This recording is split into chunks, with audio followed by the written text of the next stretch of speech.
Hey everyone, this is Billy from undergroundmusicproduction.com, and I have a quick tutorial today to show you how to add some nice grit and lo-fi-ness to your drums. So just to show you a little bit what I got going here, I just have this real simple loop, drum loop, and I just got a couple pads and a sub going as well. Which is nice, but I really want to kind of dirty up these drums and make them feel a little bit like they're a bit crushed and more lo-fi. So the way we can do that is we can just go into Ableton's audio effects rack, and I'll bring over a saturator, overdrive, and erosion for some nice dirty noise on top, and then I'll just grab over a glue compressor to try to squeeze the whole kit together. So first thing you want to do is select all these, group them together, so Command G or Control G on a Windows machine, and then I'm just going to map some of these knobs to these macros to make it quick and easy to just kind of dial in these sounds. So with the saturator, I'm going to map the drive and the output together on the same macro. And the reason I do this is when you turn up the drive on the saturator, you're going to want to turn down the output at the same time so you don't overdrive your channel. So you'll click on the map button down here, go up here, you're going to want to start them both at 0 dB, and then say 24 will be the max that I would go up, and then you'd want the output to go down by 24. That way when I turn this knob up here, this goes up and then the output goes down. So we'll just label this Command R to rename it. We'll just call it saturate. And then for the overdrive, I'm just going to do real simple dry wet control. I could map the drive as well, but I just want this to be kind of quick and easy, and I'll dial this stuff in later if I need to. But I want to just have something I can grab really quickly to get started when doing songwriting. So we'll just call that OD. And then with the erosion, you're going to want to select wide noise here, wide noise, so you don't get a sine wave. And then I will map these three: frequency, width, and amount to their own macros. And then I'll just rename these.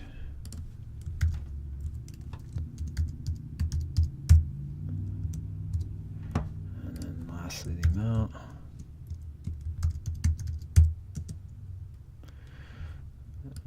That. Okay, so these are my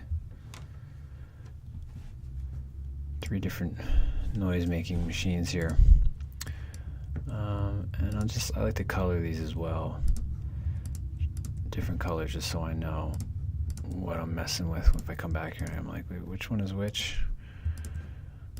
Kind of helps you know that each color belongs to its own plugin here. So let's see how these sound. So if I just do this loop, turn the saturator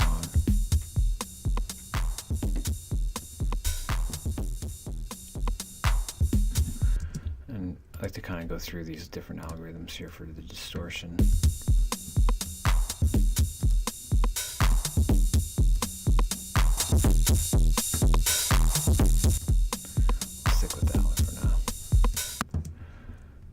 Overdrive. So with the overdrive, it gets real thin right now when I turn it up, and that's because of the way this EQ is set here. So I like to kind of drag this down here and then open it up. And this cuts out all these highs and stuff here, which is kind of nice because it gives you sort of that old school sound as well.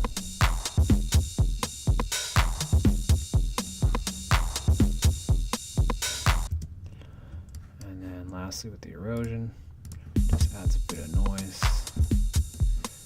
over the top.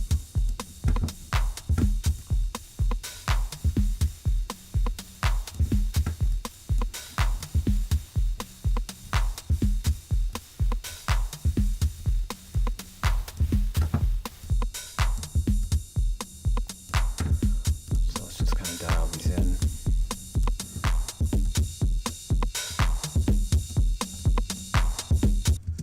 Okay, so then that's our rack there. The last thing we want to do is we want to put a little of this glue compression on there. Glue compression on to tighten up all the sounds and add just a little bit of pumping as well into the loop. So we'll pull the threshold down till you get about minus 3 or 4 or 5 dB, something like that.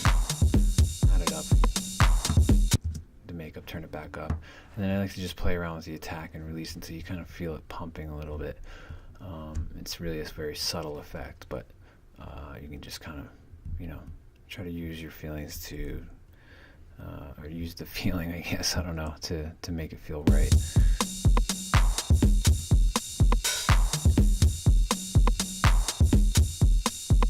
Sounds kind of silly, but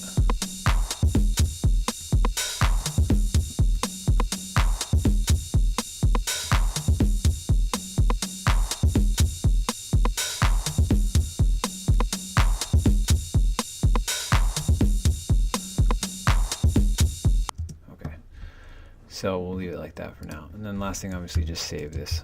Just call it LoFi Rack. And so there's another thing you can do with this rack. So you can just have it here as an insert after the drum kit. But you can also add it to a return channel over here. And we'll just copy it and paste it over here. And then you can do... you can use it sort of in parallel and do some parallel compression and distortion. That way you kind of keep some of the clean drum sounds underneath, and then you can dial it in. Oh, that's the wrong one. This way you kind of keep your kick nice and clean underneath and some of the other instruments, and you can kind of blend it in. And also just kind of makes the whole thing sound a lot thicker. And as well, you can add this to some of your other tracks too. So, say you want to distort this pad a little bit too.